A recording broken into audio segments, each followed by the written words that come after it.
भव्या। मैं आपको आज इतिहास पढ़ाने जा रही हूँ। आज हम अध्याय 3 का अध्ययन करेंगे, जिसमें मैं आपको ये बताऊंगी कि अंग्रेजों ने हमारे ऊपर कैसे आधिपत्य किया, हमारे ऊपर कैसे कब्जा किया और अपनी सर्वोच्चता प्राप्त की।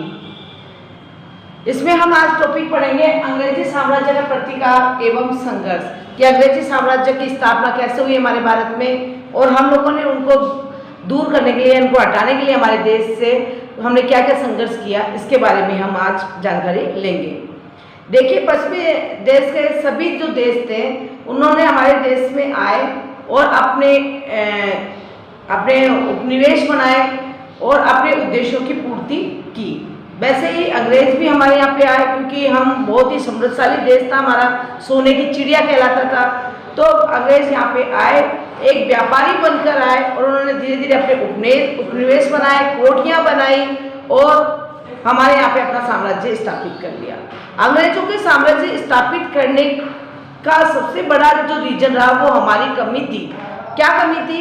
कि हम में आपस में ही मतभेद था और अंग्रेजों को तो साम्राज्य की वृद्धि करनी थी, अपने की सर्वोच्चता प्राप्त करनी थी, तो उन्होंने फूट डालो राज करो की नीति का अनुसरण किया।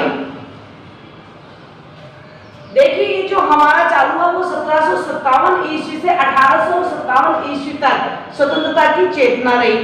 1757 में क्यों रही, आप ये देखेंगे कि जब 31 दिसंबर 1600 ईस्वी को जो ब्रिटिश की जो महारानी थी एलिजाबेथ प्रथम ने इस कंपनी को एक अधिकार पत्र दिया था, वो था व्यापार करने का अधिकार पत्र। जब उनको यह अधिकार पत्र मिल गया तो वो भारत में अपनी इच्छा के अनुसार व्यापार करने लगे। 1612 ईस्वी में ईस्ट इंडिया कंपनी ने व्यापारिक कोठियां भारत में स्थापित कर ली। 1612 ईस्वी में ईस्ट इंडिया कंपनी ने अपनी व्यापारिक कोठियां स्थापित की भारत में व्यापार करने के लिए, और 1757 ईस्वी में अंग्रेजों ने यूरोपीय कंपनियों को हटाकर, यानी जो अन्य यूरोपीय कंपनियां थी उनको हटा दिया और अपना सर्वोच्च स्तर पे भारत में कर लिया। अंग्रेजों का जो विरोध प्रारंभ हुआ कि अब आप जब भी होता है कि जो हमारे ऊपर बहुत ज्यादा अपना दिखाने लग जाता है, अधिकार दिखाने लग जाता है, तो ये हमें पसंद नहीं आया और 1700 अंग्रेजों का जो विरोध शुरू हुआ वो हुआ था 10 अप्रैल 1756 में। 10 अप्रैल 1756 ईस्वी में अंग्रेजों का विरोध प्रारंभ हो गया। वो क्यों हुआ? क्योंकि जो बंगाल का नवाब था 1756 में, जो बंगाल का नवाब था जिसका नाम था अलीवर्दी खां, उसकी अचानक मृत्यु हो गई और उसका जो उत्तराधिकारी बनाया गया वो उसकी जो बेटी थी, छोटी बेटी, उसका बेटा था, छोटी बेटी का बेटा था जिसका नाम था सिराजुद्दौला। उसको नवाब बना दिया गया बंगाल का। जब सिराजुद्दौला को बंगाल का नवाब बनाया गया तो ये बात अंग्रेजों को पसंद नहीं आई।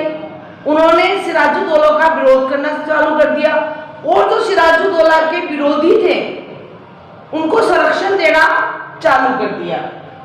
और जो इनके आर्थिक मामले थे नवाब के, जिसमें इंटरफेयर करने का किसी को अधिकार नहीं था, अंग्रेजों ने उन आर्थिक मामलों में भी अपने अधिकार या हस्तक्षेप करना चालू कर दिया, उनके विरोधियों को संरक्षण देना चालू कर दिया। ये बात सिराजुद्दौला को पसंद नहीं आई और इसीलिए उन्होंने 23 जून 1757 को प्लासी का युद्ध किया और ये प्लासी का युद्ध हुआ था सिराजुद्दौला और अंग्रेजों के मध्य। अगर आपसे पूछा जाए कि सिराजुद्दौला और अंग्रेजों के मध्य प्लासी का युद्ध क्यों हुआ, तो उसका बड़ा रीजन यही होगा कि जो अंग्रेज थे वो उनके आर्थिक मामलों में हस्तक्षेप कर रहे थे। सिराजुद्दौला के जितने भी विरोधी थे उनको संरक्षण दे रहे थे, अपनी ओर मिला रहे थे। जब ये बात सिराजुद्दौला को पता चली तो वो अंग्रेजों से नाराज हो गया और उसने अंग्रेजों से बदला लेने की, अंग्रेजों को बंगाल से हटाने की कोशिश की। और ये कोशिश थी 23 जून 1757 को एक युद्ध लड़ा गया, प्लासी का युद्ध, और ये हुआ था सिराजुद्दौला और अंग्रेजों के मध्य। इसका जो युद्ध का जो परिणाम निकला, इस युद्ध का जो परिणाम था वो था कि अंग्रेजों की विजय हुई और नवाब जो था सिराजुद्दौला वो लड़ते हुए मारा गया। जब सिराजुद्दौला की मृत्यु हो गई लड़ते हुए और अंग्रेजों का राज हो गया, तो अंग्रेजों ने मीर जाफर को बंगाल का नवाब घोषित कर दिया। मीर जाफर को बंगाल का नवाब बनाया अंग्रेजों ने, और इसी मीर जाफर ने बंगाल में अंग्रेजों की सर्वोच्चता बनाई। ये मीर जाफर जो था वो अंग्रेजों की क्या था, 60 में जब मीर जाफर अंग्रेजों की जनापूर्ति नहीं कर सका, तो अंग्रेजों ने 1760 ईस्वी में मीर जाफर को बंगाल के पद से हटा दिया और उसकी जगह मीर कासिम को वो पद दे दिया। यानी अब बंगाल का नवाब कौन बन गया, मीर जाफर से हटकर मीर कासिम बन गया। मीर कासिम जब नवाब बना तो उस समय जो बंगाल की स्थिति थी वो काफी अच्छी नहीं थी, लेकिन मीर कासिम एक योग्य नवाब था। उसने बंगाल की स्थिति को सुधारने का प्रयास किया, लेकिन अंग्रेजों ने अपना हस्तक्षेप जारी रखा। उसने मीर कासिम को ये कार्य नहीं करने दिया, जिससे मीर कासिम अंग्रेजों से नाराज हो गया, क्योंकि अंग्रेजों का जो हस्तक्षेप बढ़ता जा रहा था बंगाल में, तो इस बात से मीर कासिम अंग्रेजों से नाराज हो गया और उसने अंग्रेजों का विरोध किया। और यही विरोध बक्सर के युद्ध से जाना जाता है। जो बक्सर का युद्ध हुआ वो हुआ था 22 अक्टूबर 1764 ईस्वी में। बक्सर का जो युद्ध हुआ वो हुआ 22 अक्टूबर 1764 ईस्वी में, और ये बक्सर का युद्ध हुआ था मीर कासिम और अंग्रेजों के मध्य हुआ था।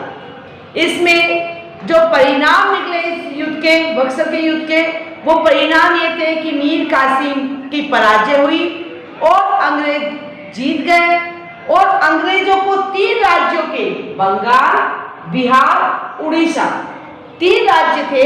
बंगाल, पहला बंगाल, दूसरा बिहार और तीसरा उड़ीसा, उसके दीवानी अधिकार प्राप्त हो गए।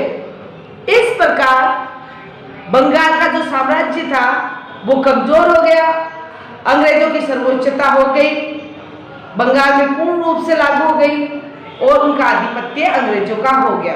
तो देखिए किस तरीके से अंग्रेज हमारे यहाँ पे आए, एक व्यापारी बन के आए छोटे से। उन्होंने किस तरीके से व्यापार करने के साथ साथ अपने साम्राज्य की वृद्धि की, फूट डालो राज करो नीति से आपस में लड़ाया, हमारा विरोध किया और पूर्ण रूप से बंगाल में साम्राज्य स्थापित कर लिया। धन्यवाद।